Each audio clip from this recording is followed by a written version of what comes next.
Khotbah saya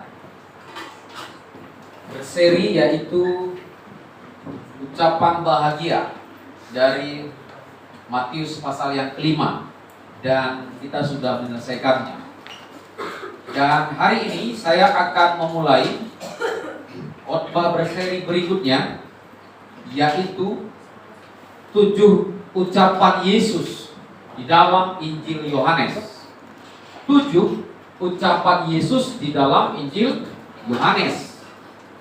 7 ucapan Yesus di dalam Injil Yohanes sangat terkenal, dan para ahli tafsir dan bahkan teolog seringkali menggalinya karena memiliki makna yang sangat-sangat dalam, sangat-sangat memiliki makna teologis yang disampaikan oleh Tuhan Yesus.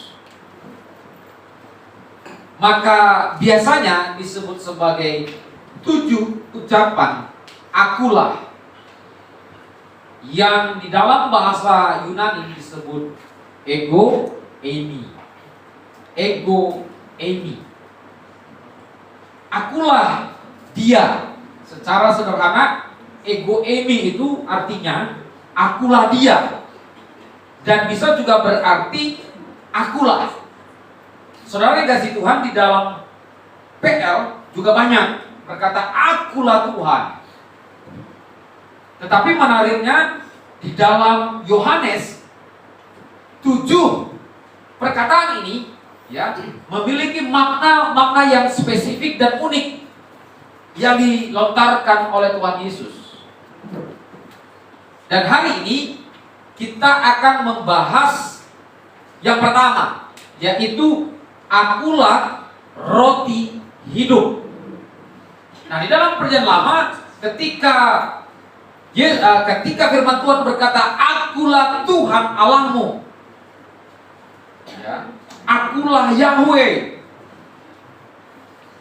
Dan menariknya di dalam PB Yesus juga berkata akulah dia, akulah.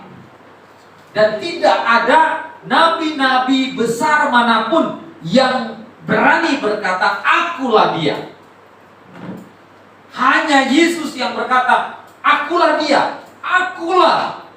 Maka para penafsir dan para teolog bersepakat bahwa ketika Yesus berkata akulah dia atau akulah, maka ini berkorelasi dengan apa yang disampaikan dalam Prelama, akulah Tuhan Allah. Dan sangat berkaitan juga dengan nama Yahweh. Ya. Aku ada sebagaimana aku ada. I am who I am. Ya. Atau dalam bahasa Ibrani disebut Ehye Eser Ehye. Nah, jadi ini sangat berkorelasi, saudara. Jadi maka para sarjana, teolog penafsir dan teologi, baik teologi PL dan PB, maka mereka sepakat bahwa apa yang dikatakan Yesus, apalagi di dalam Injil Yohanes, akulah dia, maka itu berkorelasi erat dengan perkataan Yesus yang hendak berkata bahwa Yahweh atau Tuhan, yang orang Nias bilang siapa? Yehova. Yang orang Batak bilang Jehovah. Ya. Yang walaupun sebenarnya ya, karena itu adalah 4 huruf mati yang tidak ada seorang pun yang dapat membacakannya. Karena saya sudah pernah jelaskan bahwa pada dasarnya ya, bahasa Ibrani itu aslinya adalah seluruhnya adalah huruf mati. Kemudian nanti barulah ditambahkan huruf-huruf hidup, yaitu tanda-tanda vokal dan tanda sewa yang sudah belajar bahasa Ibrani. Katakan amin. Amin. Nah, saudara kasih Tuhan, maka ketika Yesus berkata akulah dia, maka ini seperti menggenapi apa yang dikatakan oleh Tuhan, akulah Tuhan Allahmu. I am who I am. Baik, saudara kasih Tuhan, kita langsung masuk pembahasan kita yang pertama. Akulah roti hidup. Mari kita baca dalam Yohanes 6. Yohanes 6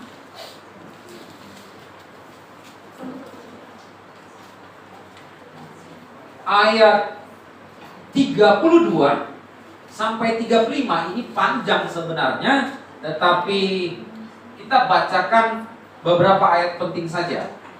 Yohanes 6 ayat 32 sampai 35 yang sudah dapat katakan amin. Amin. Yang OTW katakan aman. Aman. Yuk kita bacakan dengan suara keras sama-sama.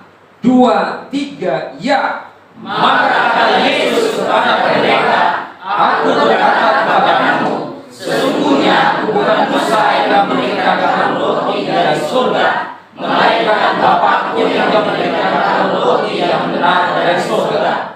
Karena roti yang dari Allah adalah roti yang turun dari surga dan yang memberi hidup kepada dunia. Maka kata mereka padanya, Tuhan, berikan kami roti itu senantiasa. Kata Yesus kepada mereka, Akulah roti hidup. Barang siapa datang kepadaku, ia tidak akan lapar lagi, dan barang siapa percaya kepadaku, ia tidak akan haus lagi. Amin. Amin. Ya, saudari kasih Tuhan, di dalam Injil Yohanes 6 ini maka Yohanes menyinggung peristiwa yang menarik, yaitu di dalam kitab Keluaran 16 ayat 4. Ya. Yaitu peristiwa apa? Roti mana yang diberikan oleh Tuhan kepada bangsa Israel ketika mereka lewat daerah Sin dan hendak mencapai Gunung Sinai, ya. Sin, kira-kira begitu, di pertengahan itu. Karena mereka kelaparan, maka cara yang dipakai oleh Tuhan untuk memelihara bangsa Israel adalah memberikan mana yang turun setiap pagi di halaman di depan kemah-kemah bangsa Israel. Ya. Mana itu kecil, putih, seperti ketumbar, dan rasanya manis. Ada manis-manisnya, kayak ada semua. Jadi orang Israel itu mereka biasanya bisa makan langsung tanpa diolah, tapi juga bisa ditumbuk, kemudian dijemek gitu. Apa namanya ini? Geprek. Ya, geprek. Nah, kalau geprek dengan ayam geprek ya. Diratakan-ratakan gitu, kemudian dibuat menjadi roti.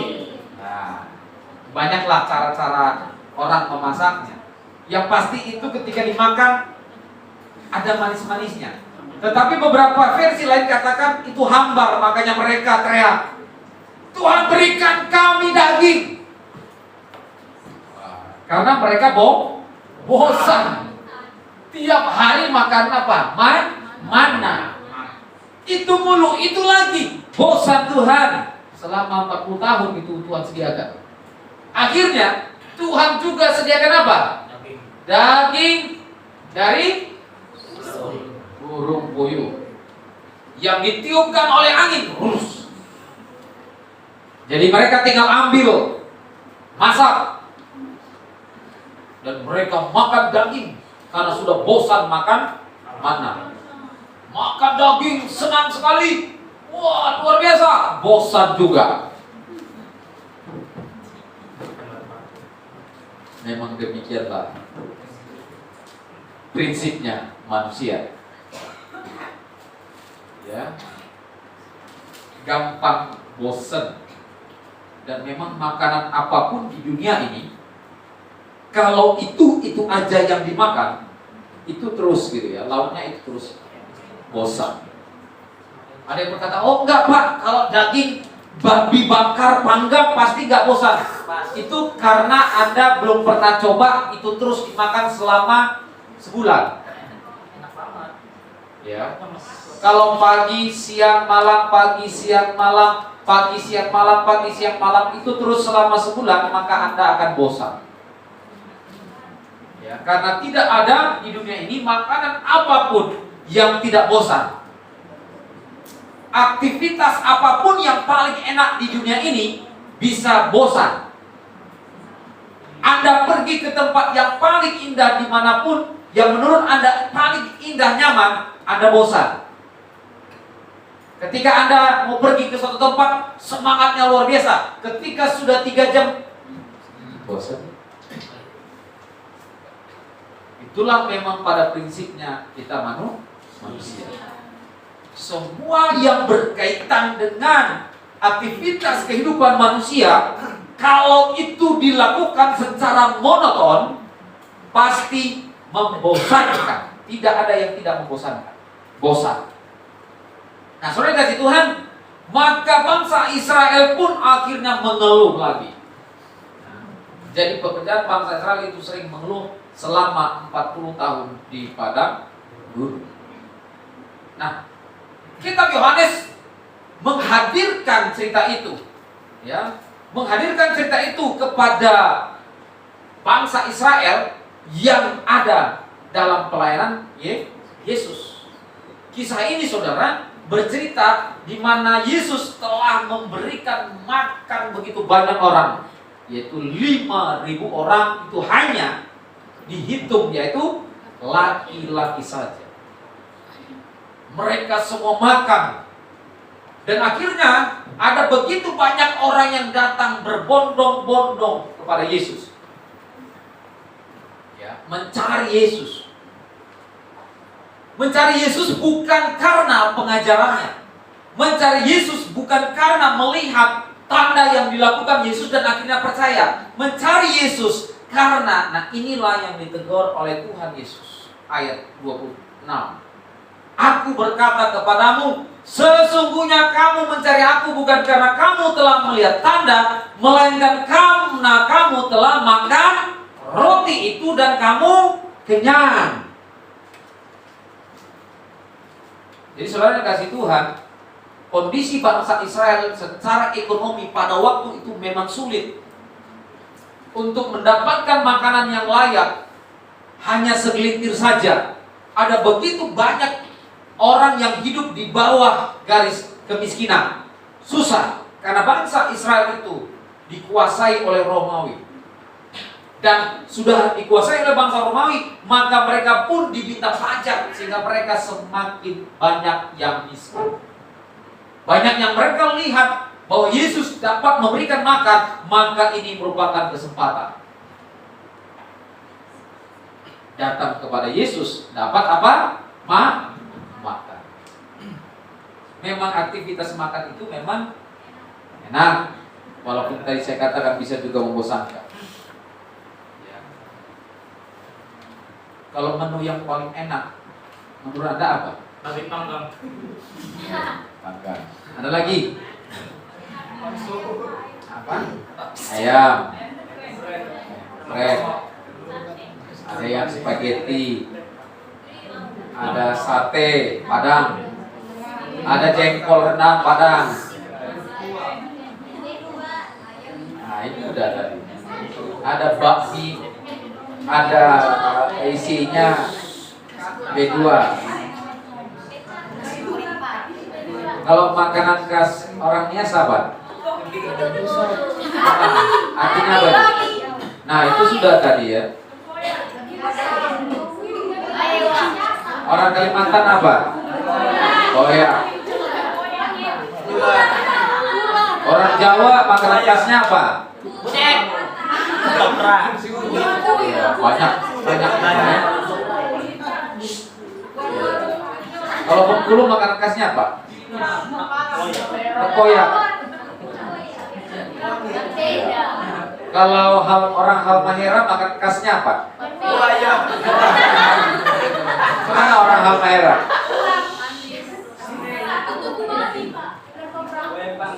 Ya, itu papeda pakai ikan kuah kuning.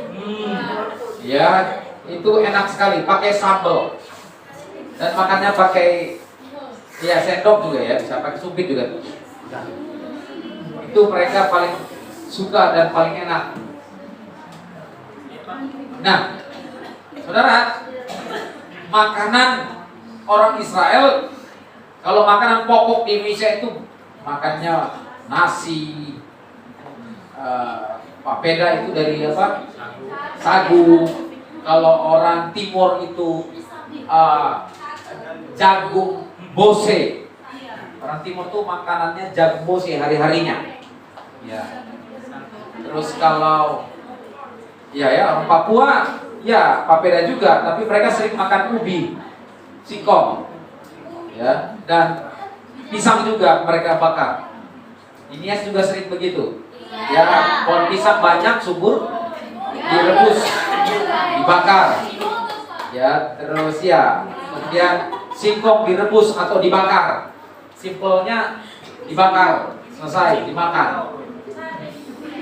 Nah, orang Yahudi, orang Israel, mereka bahan pokok makanan mereka adalah roti yang terbuat dari gandum. Itu diolah, kemudian dimasak jadi roti bundar. Mereka makan roti, itu pakai ikan. Itulah peristiwa yang terjadi waktu Yesus memberi makan 5.000 orang. Ada berapa? 5. Dengan apa? 5 ikan. 5 roti, 2 ikan. 5 roti, 2 ikan. Nah, oke. Nah, saudara kasih Tuhan, maka Yesus tegur bangsa Israel. Ya. Yesus tegur bangsa Israel, kamu datang karena kamu kenyang. Saudara yang dikasih Tuhan, ada banyak orang yang datang kepada Yesus untuk hanya memenuhi perutnya. Ada banyak orang datang kepada Yesus itu karena kepentingan perutnya. Yang penting makan, bisa makan. Jadi orang yang berbondong-bondong datang kepada Yesus itu bukan karena mereka sungguh-sungguh mengasihi Yesus, tetapi karena perut mereka kenyang. Dan mereka pun berpikir nanti lagi Yesus akan kasih makan lagi dan kami kenyang lagi. Waduh, ternyata ada model orang yang demikian. Dan semoga tidak ada yang demikian di tengah-tengah kita. Amin. Karena ketika itu ada, Yesus menghardik Anda. Sangat disayangkan. Saudara yang dikasih Tuhan, kehidupan kita ini bukan hanya untuk perut. Maka yang perut-perut gede, ya saya serukan, kecilkanlah perutnya. Tahan nafas. Maksudnya itu kurangi. Kurangi. Motivasi orang datang berbondong-bondong kepada Yesus bukan karena dia mengasihi Yesus, tetapi ada motivasi kepentingan yang salah. Dan mungkin ini pun bisa saja terjadi dalam dunia pelayanan. Kita melayani Tuhan karena kita ada motivasi yang salah.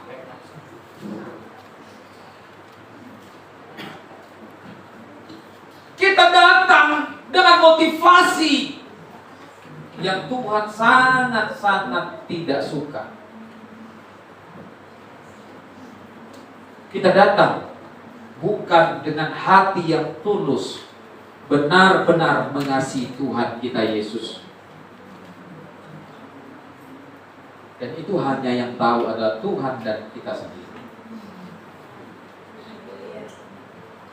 Anda sendiri yang tahu, tapi Tuhan jauh lebih tahu isi hati Anda. Jadi bangsa Israel ditegur keras, kamu datang karena telah makan roti dan kamu kenyang.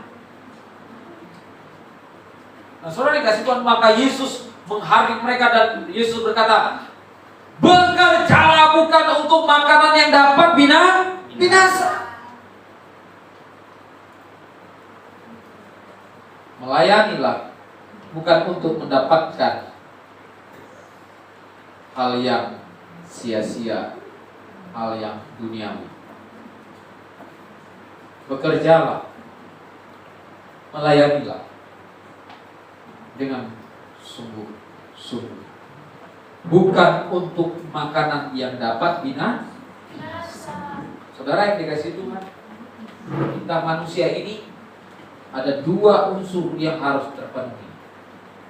Yang pertama adalah apa? Tubuh fisik, jasmani. Yang namanya makan itu memang penting, tetapi itu bukan yang paling utama. Kita harus makan. Ya, makanya Yesus katakan apa? Dalam Yohanes pasal 4, Matius pasal 4 juga ya. Itu dalam percobaan. Manusia hidup bukan dari roti bumi saja. Ada kata saja di situ. Bayangkan kalau Yesus berkata manusia hidup bukan dari roti, maka perkataan Yesus itu salah. Maka Yesus katakan manusia hidup bukan dari roti saja. Ada kata saja di situ. Artinya apa? Ada unsur lain yang harus dipenuhi. Tetapi celakalah kalau orang yang hanya memenuhi unsur jasmaninya, yang hanya mencari hal-hal jasmani, hal-hal fisik, materi untuk kebutuhan hidupnya. Celaka dia. Untuk apa Anda memiliki dunia dan seluruh isi dunia ini, tetapi jiwa Anda binasa? Untuk apa Anda memiliki persediaan untuk makanan, bahkan 7 turunan ada persediaan makanan, tapi Anda celaka dan binasa? Maka Yesus menegur mereka karena orang-orang yang datang kepadanya tidak memikirkan hal-hal rohani, tetapi semata-mata hanya pikiran tertuju kepada hal-hal yang jasmani. Yang penting kami bisa makanlah, selesai. Tapi mereka lupa, kalaupun kamu makan hanya kayak kalau kuat 70, kalau 80 kan. Kita makan ini sampai umur berapa sih? Ya ada orang 80 itu makan udah susah. Minum yang manis-manis sudah gak boleh. Minum yang apa lagi? Pahit-pahit gak boleh. Makan makanan yang berlemak daging, kalau udah umur 70, 60 aja udah gak berani lagi. 78, waduh makan yang lemak enak gak boleh udah. Apalagi makan udang yang enak-enak, seafood enak, gak bisa.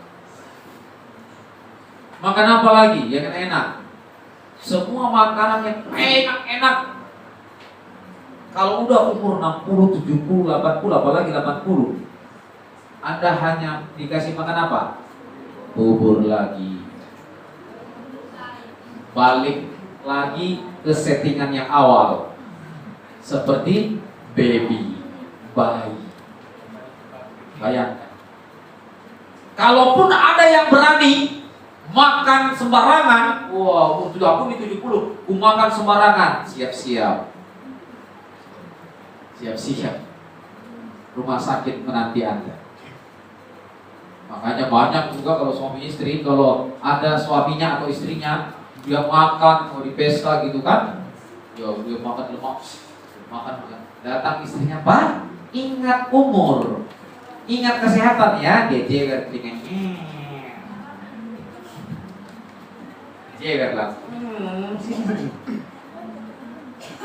Kenapa?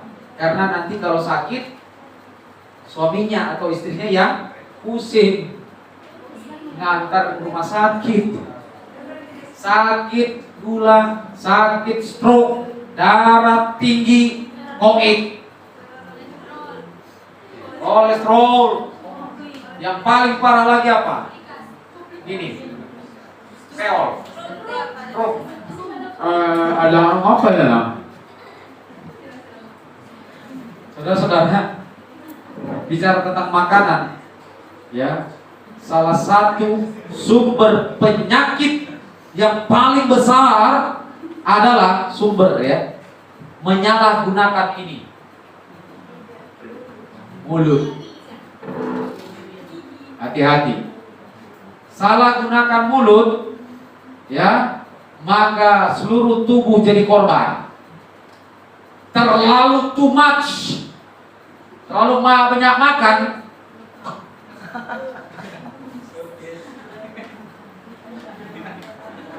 ya kan? Semua bengkak, pipi bengkak, pinggang bengkak, semua bengkak. Iya. Jadi ini paling harus dijaga. Nah, saudara yang kasih Tuhan, kita mau bicara yang lebih jauh lagi apa yang dikatakan oleh Yesus. Maka Yesus katakan apa? Bekerjalah bukan untuk makanan yang akan dapat binasa, melainkan untuk makanan yang bertahan sampai kepada hidup yang kekal. Saudara yang kasih Tuhan, Yesus menyodorkan sesuatu yang lebih penting, yang jauh lebih penting dari kebutuhan perut. Yesus tawarkan hal-hal yang bersifat kekal. Yesus sangat kasihan karena mereka datang ternyata untuk hanya mendapatkan hal-hal yang dapat binasa. Tapi justru Yesus menawarkan hidup yang kekal. Maka bangsa Israel berkata, apa yang harus kami perbuat? Maka Yesus berkata apa? Inilah pekerjaan yang dikehendaki Allah, yaitu apa? Hendaklah kamu apa? Percaya kepada Dia. Percaya kepada Yesus. Amin.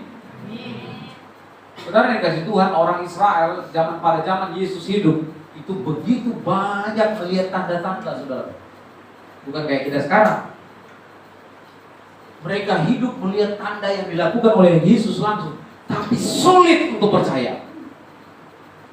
Sangat-sangat sulit. Dan bahkan kalau kita baca baik-baik nanti sampai terakhir, bahkan mereka berkata, siapa dia ini?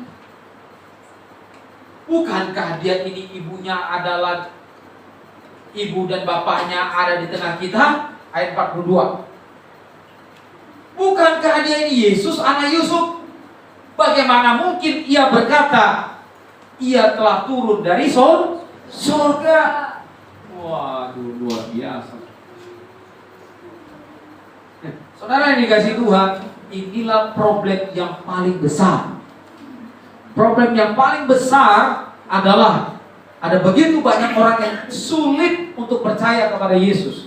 Karena Yesus menjadi manusia dan orang tua keluarganya tinggal di tengah-tengah mereka. Betapa sulitnya orang percaya kepada Yesus.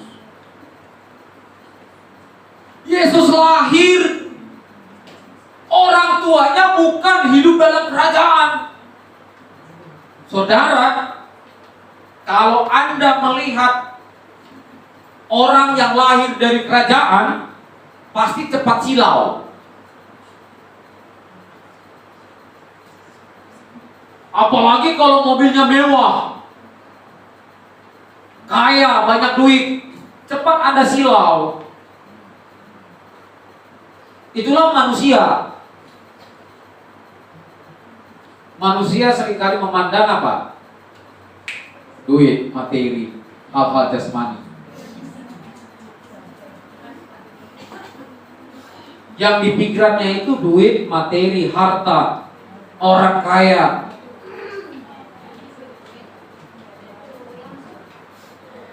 Dan jangan sampai itu menjadi bagian dari kita. Amin. Kalau tidak, Anda sama saja dengan orang yang tidak kenal Tuhan. Dan Anda kalau hidup pada zaman Yesus, maka Anda juga bagian dari orang yang tidak akan percaya Yesus. Saya yakin. Kenapa saya berani berkata demikian? Yesus, orang tuanya, ayahnya Yusuf, hanya bekerja sebagai tukang kayu. Ibunya Maria hanya sebagai ibu rumah tangga. Rumah mereka ala kadarnya. Ekonomi pas-pasan. Kehidupan pas-pasan. Yesus bukan lahir di kerajaan. Ayahnya bukan raja. Kemana-mana pun Yesus jalan kaki. Sampai-sampai Yesus katakan, aku tidak punya tempat untuk meletakkan kepala. Di mana-mana Yesus berjalan ketemu dengan para orang yang akan dia layani, dia katakan, aku mau menumpang rumahmu. Bagaimana mungkin Anda percaya? Kamu Tuhan ya? Iya, gila. Kau aja gak punya rumah. Rumahmu pun bobrok-bobrok, bapakmu aja tukang kayu. Kok kau bisa bilang kau turun dari surga? Gila. Dan mungkin di antara kita paling cepat akan bilang Yesus gila ya. Dia bilang dia turun dari surga. Bajunya aja gak ganti-ganti, jubahnya aja gak ganti-ganti. Pergi kemana-mana aja gak ada apa-apa. Bagaimana mungkin kalian percaya karena kamu? Kalau kami mau percaya, ya kamu turunlah dari, ya kamu lahir dari kerajaan. Kamu ya anak Herodes itulah. Baru kami mau, kami percaya. Oh, kamu baru ya benar ya, kamu anak Herodes, anak raja, dikelilingi pengawal, naiknya pun kereta kuda. Ada perlengkapan, semuanya lengkap. Betapa sulitnya, saudara. Nggak gampang untuk percaya bahwa Yesus turun dari surga. Baju aja compang-camping, pakaian aja lusuh, kemana-mana jalan kaki, tidur di sembarang tempat, di taman, berdoanya di taman. Pendeta berdoanya di hotel, ber-AC, panas dikit, gerah amat. Ber-AC dong. Gereja kalau panas, mah ini gereja atau apaan sih? Kenapa? Masa gereja panas banget? Ber-AC dong, baru gereja. Masa pendetanya nggak punya motor sama sekali? Kere banget pendetanya. Jangan mau percaya sama pendeta gituan. Masa iya pendeta? Masa pendeta punya sepeda doang? Mungkin sepeda pun nggak punya. Masa pendeta gituan? Miskin amat. Maka banyak juga orang yang nggak mau jadi berjemaat kepada pendetanya kalau miskin. Itu realita. Banyak juga pelayan Tuhan nggak mau pendetanya kalau miskin. Maka banyak juga jemaat pelayan Tuhan cari pendetanya yang kaya. Baru dia pede. Pendeta lu kaya nggak ya? Miskin. Kenapa kamu pelayanan di gereja gituan? Pendeta gua dong pengusaha kaya. Iya enak ya. Aku ikut dong pelayanan situ. Ih kamu itu. Kami udah kan ya. Ih ikut dong aku pelayanan situ. Itu dari zaman bahala udah begitu. Bukan zaman sekarang aja. Jadi kalau ada di antara kalian begitu, udah biasa. Iya, serius. Dan bahkan jemaat pun dulu begitu. Maka banyak pendeta hamba Tuhan yang tertolak karena dia miskin. Dan Anda pun nanti jadi pendeta, siap-siap mengalami hal yang sama. Saya pandangi Anda sekarang. Anda pun jadi nanti pendeta. Ketika Anda tidak punya apa-apa, Anda bertemu dengan jemaat, dia akan lihat kan, ini pendetamu ya? Iya. Kok miskin ya? Iya miskin amat pendeta. Jangan mau, nanti miskinnya ketularan tahu. Itu pendeta tuh berkat tangannya. Kau diberkati turun miskinnya. Kamu jangan mau punya pendeta yang miskin. Iya ya, yuk pindah yuk. Ya juga yuk. Pindah. Itu dari zaman bahala udah begitu. Saya nggak tahu apakah Anda menggenapinya. Apakah Anda jadi pelakunya? Dan kelak Anda jadi pelayan Tuhan pun Anda jadi pendeta, suatu saat Anda pun bisa mengalaminya. Karena Yesus sendiri pun mengalaminya. Ini serius. Maka ayat yang tadi jelas sekali, saudara. Siapa dia ini?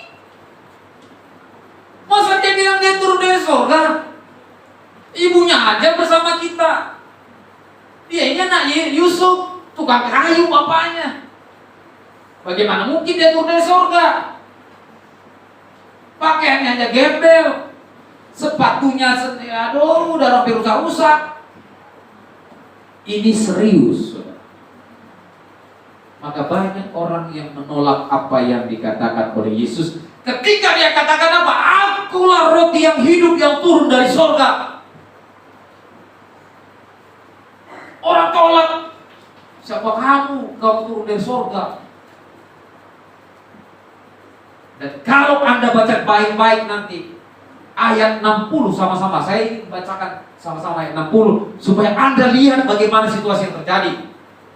Ayat 60 sama-sama, yuk. 2, 3, ya. Sesudah mendengar semuanya itu, banyak dari murid-murid Yesus yang berkata, perkataan ini keras, siapa yang sanggup mendengarnya?